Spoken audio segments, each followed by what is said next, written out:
And whoa.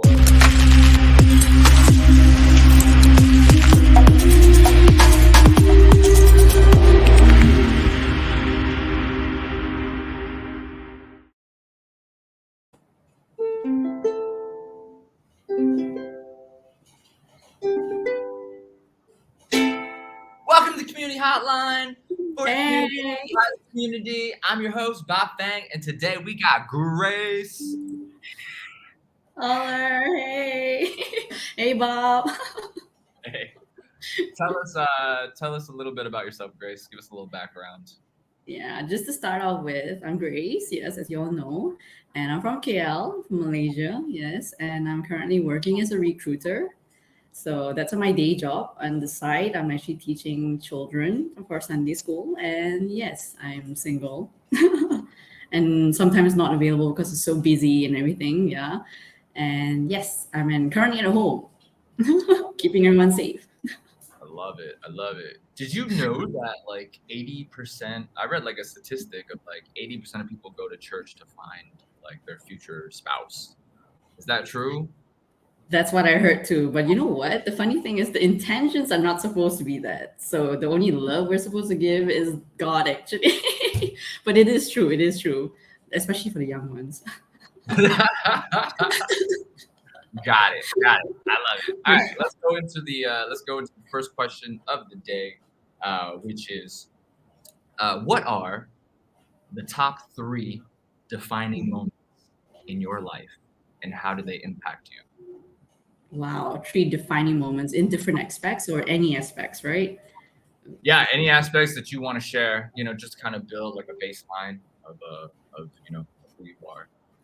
Okay, so probably the first one would be having to go through an operation at a very young age. So I have this little growth on my finger, which is something to do with the artery vein malformation, actually. So, excuse me.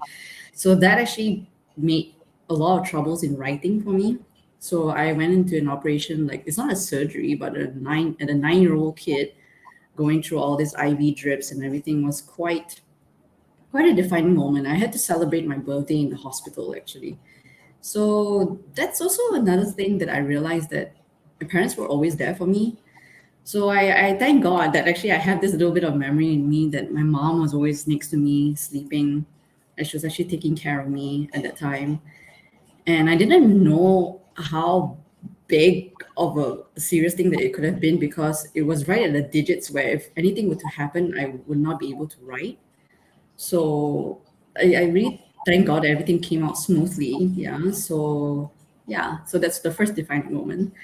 And then the second part would be probably going into a relationship with a guy for about 9 years. Yeah. Yeah, I know it's really long. So that kind of reveals how old I am right now.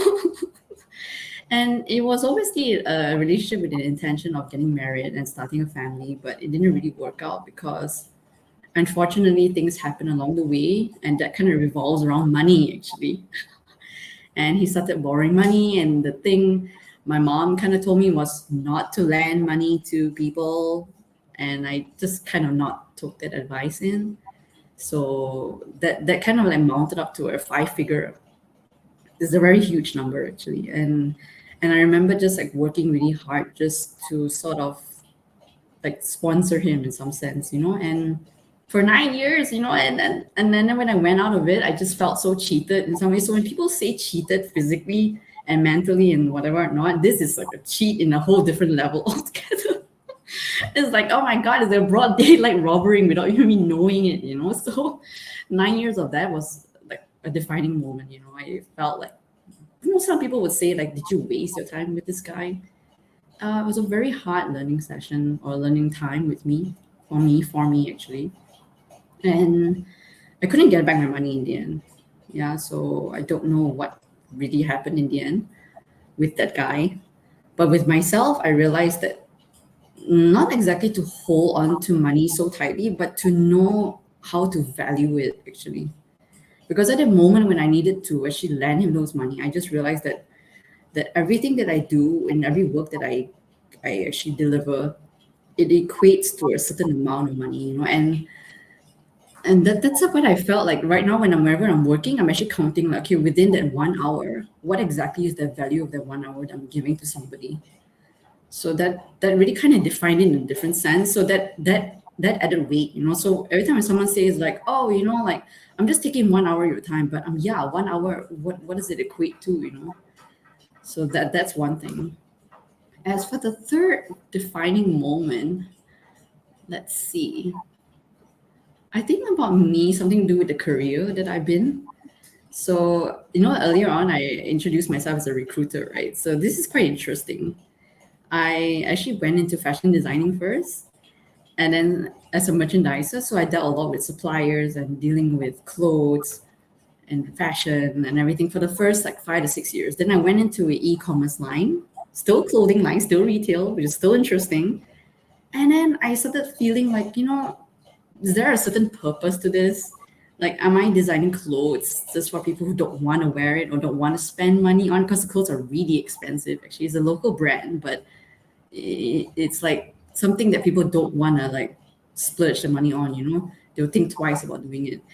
And then I went into we call it a loyalty program company, which I found myself getting a bit lost in it because it was still dealing with merchandise. And then I felt like, okay, you know what? Maybe I should try going to HR, which is something so different, so different, like, and in some ways, God actually pathed me that way. And I did end up going to HR. I don't know how, but the person gave me an opportunity to do so. That's quite interesting, actually. And then into HR, it was more an engagement program that I had to engage with people, with the staff, with 500 people. It was quite a short stint until I got called into becoming a recruiter, actually. So I've been there for about a year. So it's quite interesting to know that hey, you know what? The first work that I start in doesn't really define me who I am right now. So I kind of apply everything that I do in terms of the arts into dealing with people, into dealing with merchandise, into dealing with points, into money, into cash, into dealing with people. And essentially, being a recruiter is not really that simple because you're really placing people's life in some ways, because you're giving them a better opportunity to become someone better in a new organization and for their family, actually, in monetary. So I hope that this place works out for me, for a long time. So three defining moments for you. I love that. I love that. So just to recap, we have the first one, which is your operation, being a young girl in the hospital. Yep. Um, and then the next one is your long term relationship, where you kind of got hustled out of some finances. Yes, I know. You buy him a car. I wish I think I don't know what to say. Wait, did you? No, no. I mean, I didn't. I mean, like in some ways, a little bit of money it just mounted up. So it was like 50 ringgit, like 30 ringgit. It wasn't like a huge amount at one time, so you can't really see it. Till the end of the relationship, you realize like, wait a minute, hold on. When you start doing the math, you're like, oh my god, it's hitting thousands. Like so. Yeah. Got it. Got it. Got it. And then the last one was your career change from fashion to HR. A Yep. lot of fashion companies need HR, so maybe one day you'll be at Louis Vuitton HR. Who knows? Who knows? Who knows? Let's get into the first topic of the day then. Let's start right with money. Yep. Tell us, how has your understanding of money changed from when you were in like high school to now? Okay, here's a bit of an interesting fact though. I don't have allowances. So it's like the time of money to me, whenever I do get it during Chinese New Year because of the rate packets and whatnot, that to me was really like, wow, I get to keep the money, I get to save up. So money doesn't come by very easily. I mean, like I thank God I'm in the middle class, so it's not too bad. But in some ways, never really had any formal education about money or savings or investments. So I believe that my relationship with money right now would be, surprisingly enough, I'm quite generous actually. And if I'm not careful, people would tend to make use of that. So I have to be more alert, I suppose. Like, okay, like if you give me a whole wad of cash right now, I will not actually spend it and look good, you know. So because I know that the money will not bring me to an ultimate happiness at the end of the day. Yeah, you know, like a lot of people are telling me like, Grace, you don't drive a car. You don't own a car, right, Grace? So you must have like a ton of money right now.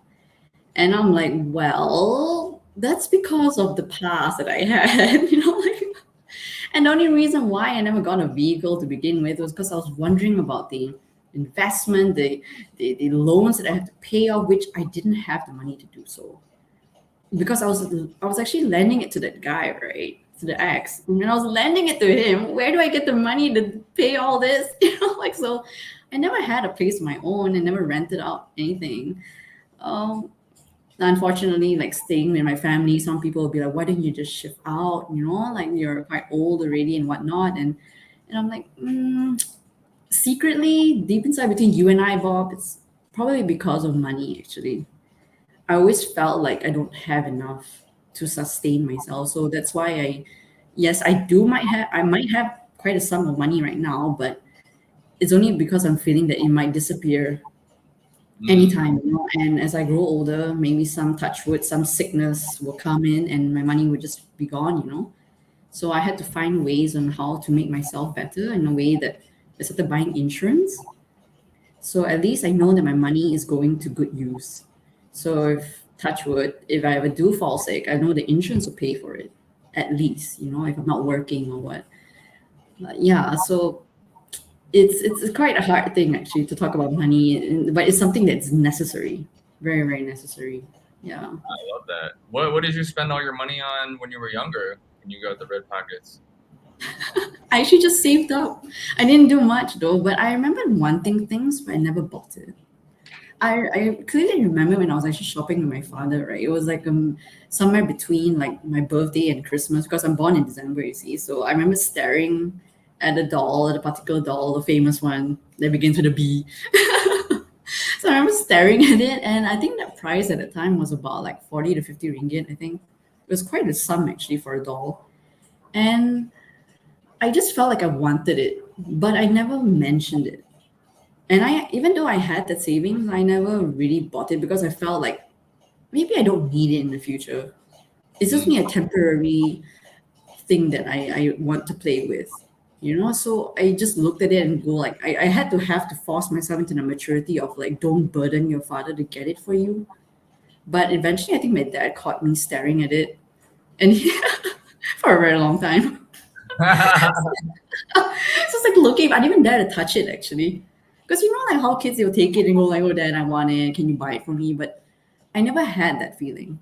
So my dad will be the one that's like, "Okay, you know what? We're not that poor. Okay, I mean, we can afford it. Come on, you know, you're the only girl in the family. You can get it. You know." So I remember treasuring it till now. It's still with me, but I gave it some to my niece. I gave parts of it to my niece, and my niece actually kind of broke it. But at least it's good value, you see. So I kept it for a quite long time, and that money, I would say, if it's worth 50 ringgit, then it would have been negative 50 now, you know, because it's been well spent. So I make sure that that dollar's been stretched. So whatever that I spend on is like, okay, you know, what does it equate to? But I'm not stingy. I'm just a little bit thrifty and more like careful with how I spend it. Yeah. I love that. I love that. What I guess how do your how do your friends spend money? How do you see people spending money around you? Are they Oh, similar to you or very different from how you operate? that's a very good question, Bob, because believe it or not, so where I'm staying is considered as a very high class, fancy area. So growing up with these children is practically not that easy though, because they will have drivers. They would have. I remember seeing the first digital camera at the age of 10 years old, and that was back in. Yeah, I'm gonna reveal my age really again. That was back in 1996 when the digital camera just came out, you know, and she got that for her birthday. That never existed in my life, you know, to see a camera, you know, when you picture it, you take and you see it right in the screen. That was just, it kind of blew my mind, you know. So my friends around me at a primary age between 7 to 12 years old, they were, hmm. they spend money frivolously, like as if there was no value actually, because they had allowances without being without being asking, like they don't have to ask for it. It will be given to them. They will get privilege in their life, or let's just say if I had a book, they will have extra five more books or something. Like just say if I had one doll, they'll have additional five more dolls. So they were kind of spoiled for choice because they were more like their parents were more giving, I would suppose. I would say that. So when I saw that, I just felt like I didn't feel unfortunate, but I just felt very different, Mm, very very different in some sense. And was I jealous? Surprisingly not though, because I felt like that kind of developed a different kind of feeling within me, like to show. But funny thing was right about, I forgot to mention this. Despite having all that $5 or the five extra books that they had, I felt like they never really was happy, and it kind of boiled down to family values in the end. Because I remember hearing my friend, the one with the digital camera. She was quite late at night actually, and her dad wasn't home yet. It was really 10 to 11 p.m. and he wasn't home, and it only dawned to me that yes, she might have all that, but ultimately she didn't have the thing that she needed, which was her family. So that to me was like, wow, I'm lucky and different in that sense, because I always had my family. Like when I mentioned, my mom was there for me during my operation. My dad was there for me when I was growing up. Actually, he was a very hands-on father. He brought me to playgrounds. He used to, like, I don't know, put me on his motorbike and start riding around the neighborhood and like going to like I don't know, playing with snails, even collecting snails. So I had a very good family unit, and that kind of like, how to say, it over it replaced the whole money that I did not have, or the things that I would could have bought with money. So yeah, my friends spending is very different from me, and like even till now, even till now, I don't know why I'm still people are still drawn to me, especially those rich ones. They're like, "Oh, Grace, you look rich." I'm like, "I look rich." I'm not rich. do So they? yeah. Do they? Are they happy now? The like all the people you grew up with who got the allowances and the fancy stuff. Like, do they seem happy now, or you think they're still not?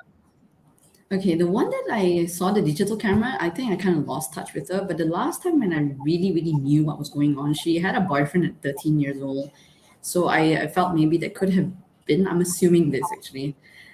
She might have a bit of attachment issues, a bit, because she started stealing things, I heard.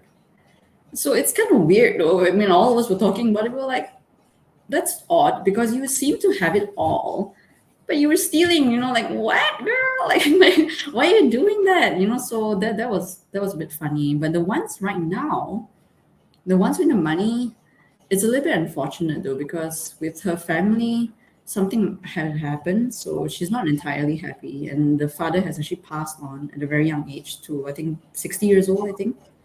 So he passed on and he left quite a big sum of money, and she did reveal to me that she didn't want that money, that the father inherited to her.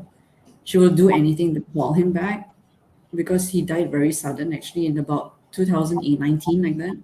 We just came back from a holiday, and the next thing is the father just had a bit of a heart issue, and he just passed on, and she says, Grace, like I can tell you right now, the money that my dad left me, I could be a millionaire right now. I don't need to work, but she says, but my father, my mom's husband, they could have been traveling together right now, but they're not with each other. And now she's sort of like feeling that burden to sort of take care of the family, even though she's not the eldest, but she feels responsible to do so. So she felt like, no, money does not make me happy at the end of the day. So she's just coping, she's coping. So yeah. Love that. Love that. Well, thank you for sharing that. Yeah. Um, let's. I think that'll bring a lot of insight to the kids when they hear like money's not everything, guys. Yeah. It's Let's move on to the second topic, which is going to be education. Who were you in high school? What type of person were you? well, I was labeled as a nerd. Yeah. But I don't think I'm a nerd. I'm not an A grade student. I'm an average student. What did you get on your SPMs?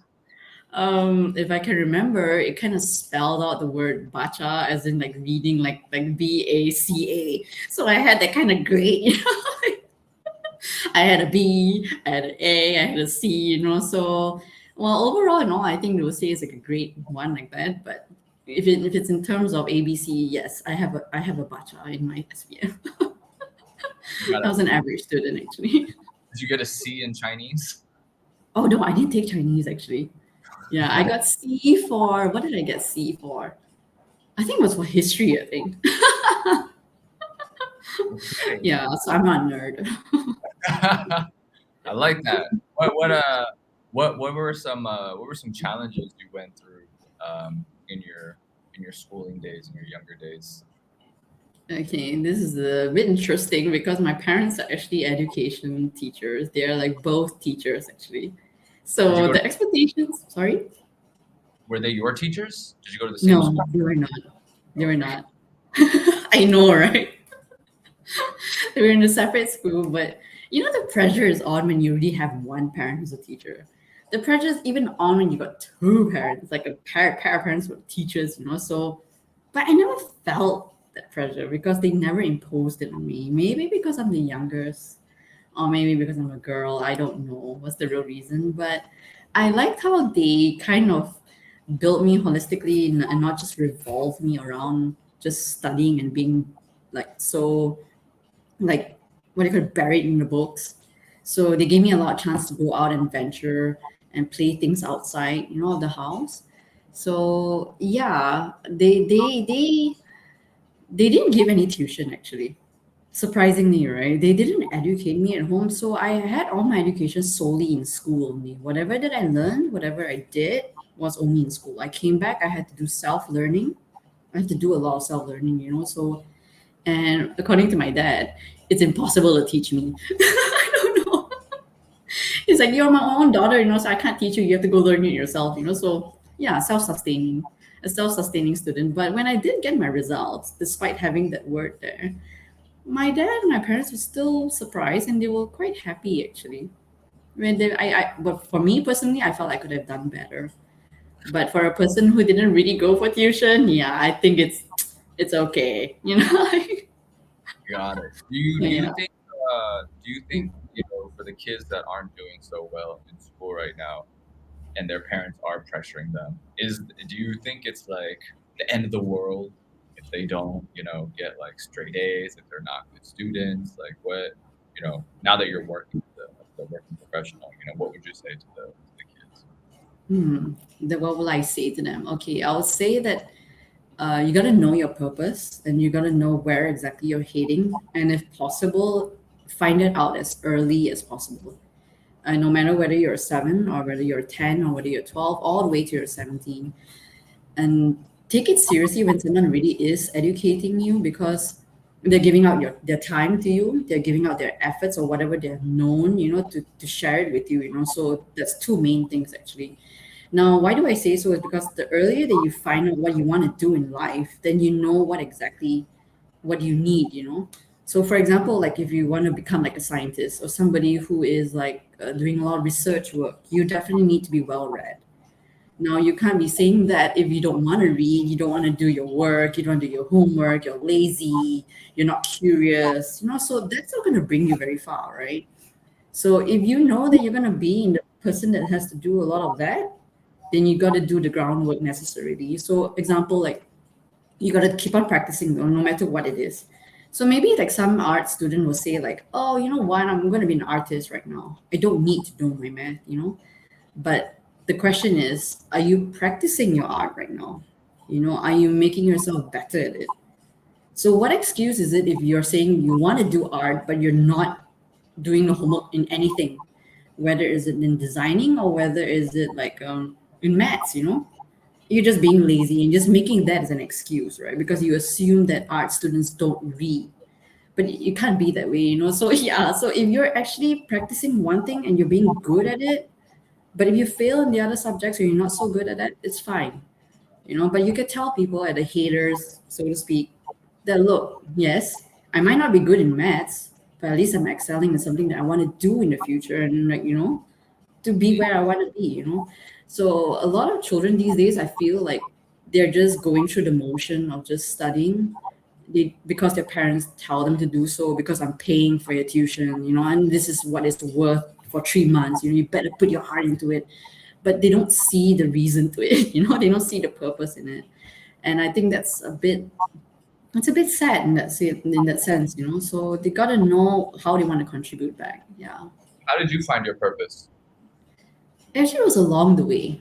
So my purpose was like, initially I was just thinking like, okay, maybe I want to do art and design, like as what they always say, design beautiful clothes for people, and I started at that same time I started getting into a bit of involvement into school, Sunday school and everything. And that's when I felt like I think my purpose is gonna change, because I like sharing what I have. And sometimes the art that I was doing didn't really help me with that kind of purpose that I was heading to. So I'm still searching for it still. Yeah. And I don't know, maybe who knows, maybe I'll be teaching kids like in a real daytime job, like, permanently next time in the future. Not ruling that out, but yeah. I'm trying to make my purpose like stronger, I suppose. Yeah. Okay, okay. Well, you just told these kids find your purpose as early as possible, and then you're telling them I actually haven't found my purpose yet. I'm still finding it along the way. Well, it's a journey. It's a journey. I mean, like, so it might change. They might have their like purpose, like, oh, okay, I want to be like a scientist right now, but things can change along the way, and if you discover it, like maybe you become a scientist, but at the same time you start reading things, like maybe you want to be a person who wants to discover a cure to like cancer or to my vein, like maybe you can help me with that. Like, who knows, so that's not really being a scientist, but just trying to find like how you want to help the world and become a better place. So I believe that my art didn't really help in any sense in that way. Like I couldn't help much, couldn't contribute back, so that's why it kind of revolved. Yeah. Got it. And it's okay. Absolutely. Speaking of your parents being teachers, what was your relationship with your parents like growing up? Sorry, what am I what? You mentioned that your parents were teachers, so Yep. what was your relationship with your parents growing up? It was actually a very good one. I thank God for that, really. They are very dedicated, very hands on parents. Like everything that people would assume that a mother would do, my dad was doing it instead. So I remember my dad, like for example, like mopping and sweeping the floor, cleaning the rooms and every such. It would be my dad that's doing it.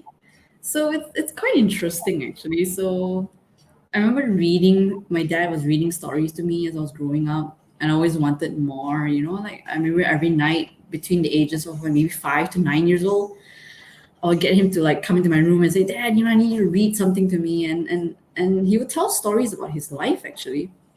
And at the end of the whole storytelling, he'll be like, Can you guess who it is? And I'm like, Who is it? Actually, he's talking about his family history. He'll be like, Oh no, your grandparents came from China. I know there was a pair of parents that fell in love, somebody had to leave. But I never knew who it was. But the fact that now when I think about it and I can recall that story, right, it's like, wow, my dad just gave a history lesson about the family life and just like that. So that's one thing. The second part is like how my mom is not really a woman with many words, surprisingly, right? They say like mothers tend to like nag, overcare. My mom's not that. She gives me a lot of independence. And the only thing she'll always tell me is like, you can do whatever you want, but the responsibility is going to go back on you. So you gotta think, and she made me do that when I was about like what 7 years old, I think. It's quite hard to take because you're making decisions before you're like 7 years old. Wait a minute, if I do this, will that happen? So I started overthinking. I became an overthinker, and it's always the suffer now, enjoy it later. So that was the very like olden days of like thought process, I would say. But it helped me. It helped me till now, even actually. So I'm doing that with the kids, or even doing that to my nephew and nieces, even, because they seem to be very privileged. They don't even have to ask, and you're already given, right? So, and I'm like, those days when I was your age, like, I love that. I love that. So who do you like better? Your mom or who do you get along with better? Your mom or your dad? Oh, come on. You want to do that now, Bob? Well, it's a different process altogether. Like when I was younger, I was very close to my father, very, very close. Until to a point where I was in college, then I don't know what really happened. We sort of drifted a little bit. And that's when I started confiding in my mom instead. So right now they're at equal level. Good answer. Good answer. Good answer. Let's move on to the last topic of the day, which is love. What is love, Grace? What is love? Love is it's a commitment and it's a choice. Definitely a very hard one. Yeah. Like, who was your first love? Wow. Does it have to be a person though? However you want to take the question. What is my first love? Wow, this is kind of deep. It always brings me back to childhood, Bob. I would say like the first love would be going. I'm not too sure if you're familiar with an old mall in Malaysia in KL itself, Yauhan. So there's this one mall. I think they just recently changed it to Sunway Putra Mall. I think so. Those days there was this mall and there was a McDonald's inside. And so usually after church, the family will actually go all the way there to have lunch at McD's. And there was actually a train in the McDonald's itself. And I remember enjoying sitting on those rides, and my parents would always give in to me to sit on that. So it's always McDonald's, cheeseburger, taking out the pickles, Happy Meal, and then sitting on the ride. So that was really like something that I always look forward to, I would say. And it's done so often to the point that it's now is really like in my head, in my memory. It's in my core memory right now. And it's a very happy moment. Yeah. So that's Love like that. first look, I guess. Love that. Love that. Well, let's get back into the relationship. You're not in a relationship. How did you meet this guy? Let's get right into it. Oh my God. I was in college as usual, the college love. He wasn't your first boyfriend though, right? He was actually. He Your first. was. Okay. Yep. Got And I was like his third or his fourth, I guess. it. Yeah. And you guys met in class or what? Yes, we met in class. So we had a combination class. So I was in fashion and he was in multimedia. So we had a combined class because of one of the subjects. And I remembered he was looking at one of my project papers or something. And I think I indicated something about having 50 to 100 sketches within like 2 weeks. So I overheard him say something like, "Oh, yeah, right. Like, I don't think she's going to do it." And I overheard it. I was like, "You think?" So we started challenging each other, and that was the first time we ever met, actually. Yeah. Okay. And then what are the top three lessons you learned in this relationship besides, don't lend money to her? Oh my gosh. Top three lessons. There's so many lessons. Wait, let me think. For the Hmm. young girls out there who might get into another relationship like this, to what are the red flags? What are the three lessons that you learned, stories that you want to share? Hmm. Okay. Be realistic, I would say. What I mean by being realistic means like you go in and be real that it's either going to be a short experience or it's going to be a short relationship, it's going to be a long one. Now, either way, you have to be real at that time where if it's going to be a long relationship, how are things going to pan out? And if whether you're going to enjoy this person for a very long time or or do you think that things are not going to work out? You have to communicate it well and just end it. Because I think one of my mistake was that I realized that things were not working out around our fifth or sixth year, but I was not being realistic, you see. So I was saying things like, "Oh, it'll work out," and ultimately I just kind of fooled myself, and to think that it can go for a long run, and I was just thinking that maybe I would be able to change or he will be able to change and we'll better fit each other in the seventh year or the eighth year. But as time went along, things started getting more real, and I had to really open up my eyes, like, girl, you've been with this guy for like 8 years. And can you really see him being with you, starting a family for the next like 30 to 40 years? And that's like half of your lifetime, you know? And I started asking that questions over and over again. Like everything that we did, whenever we fought or whenever we did not speak or whenever there was some sort of friction that was happening, I would go back to that question. 30 to 40 years. Can you live with a guy that you don't talk to every day? Can you live with a guy who doesn't have the same values as you? I had to be real, you know, and I told myself, you know, I hate to say it, but I had to break it up with you because we're not going to the same journey right now. You know, we're going on different paths. You know, so being realistic was really something I needed to do, and do what's necessary to have the responsibility to just end it. You know, because yeah, that's one. Okay, then the second part is definitely loving yourself.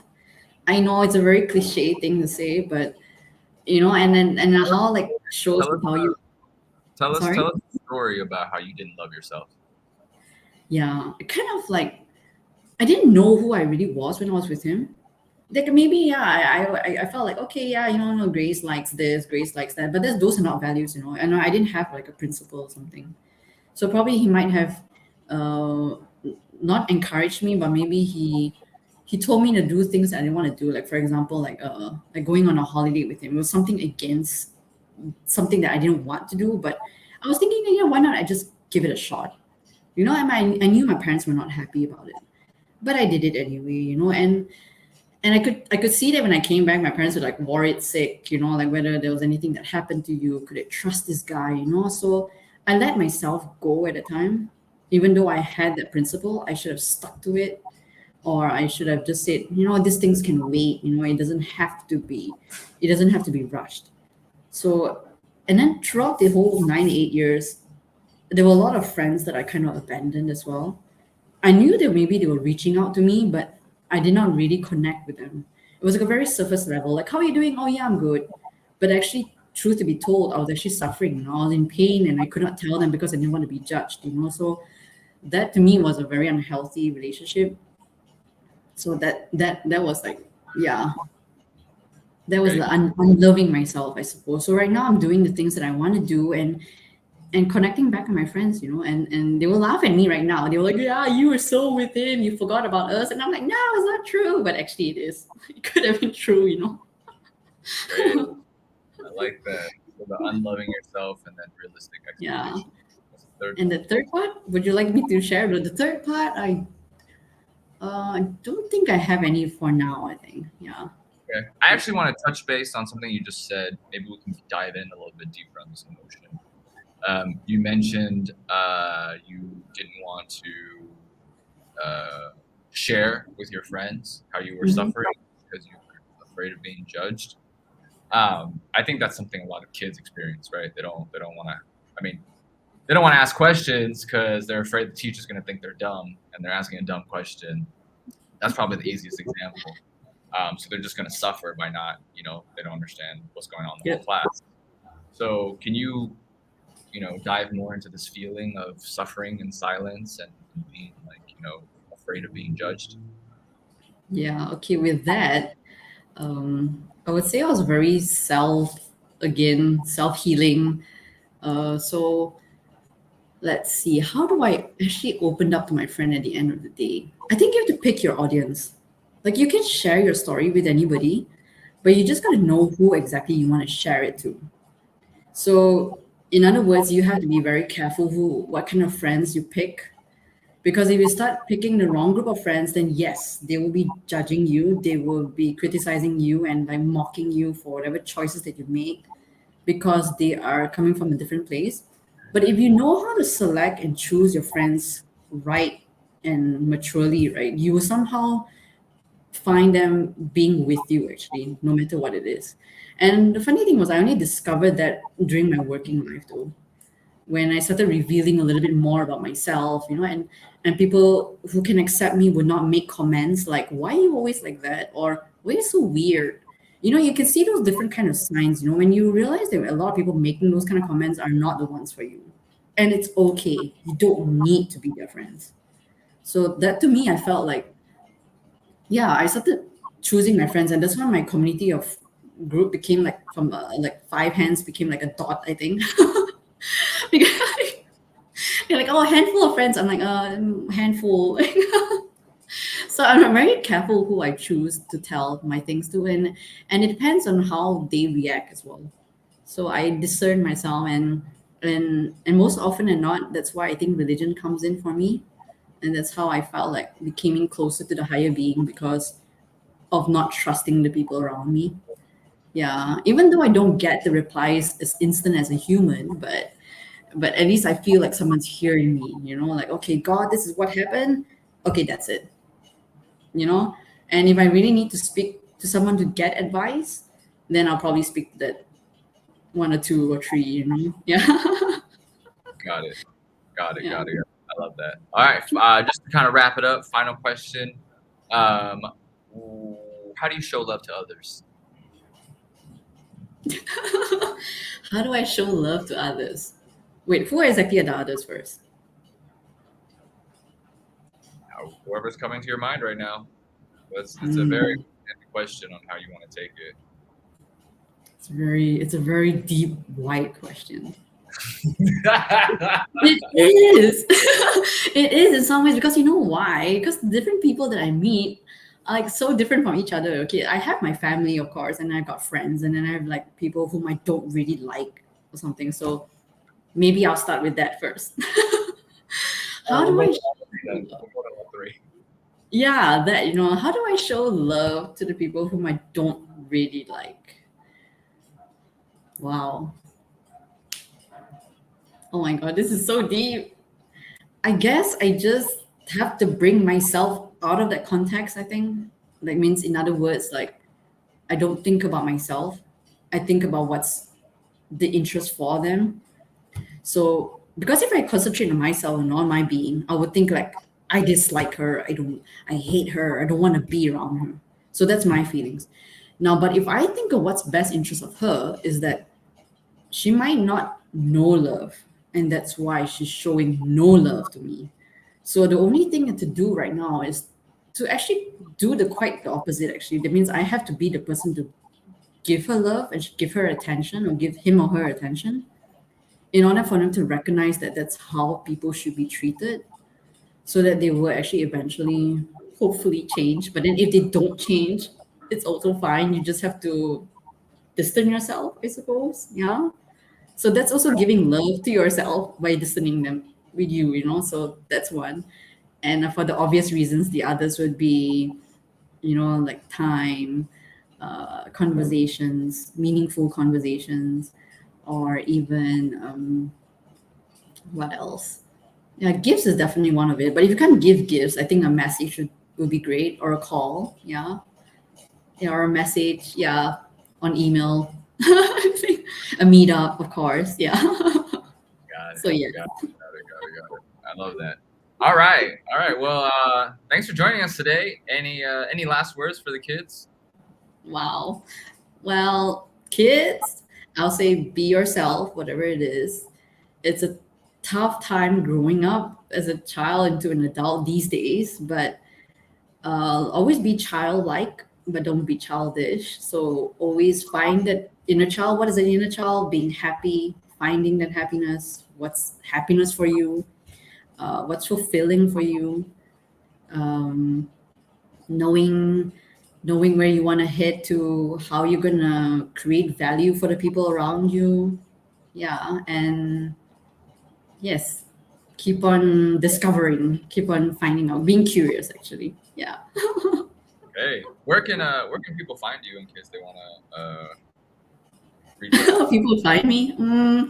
Well, let's see. You can email me. Actually, I'm okay with email, but social media, I'm not that active because I'm just using that for like I don't know, to distract myself. I think so. Emailing is good. Got it. What is your email?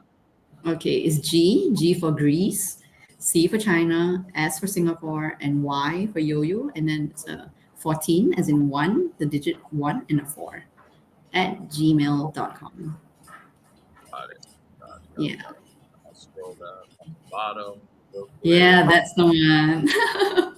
Got it. Got it. All right, guys. Thank you for joining us today. Before I forget, If you are going through something and you don't feel like you have anyone to talk to, feel free to text home to 741-741. That is a national hotline and based in the U.S. So if you're based in the U.S., you can text that. But it's a suicide hotline. You need someone to talk to. That is definitely the number. And if you want to join the community hotline, feel free to send me a message. Other than that, we'll see you guys next time. Thank you, Grace. Thank you, Bob. I'll see you too.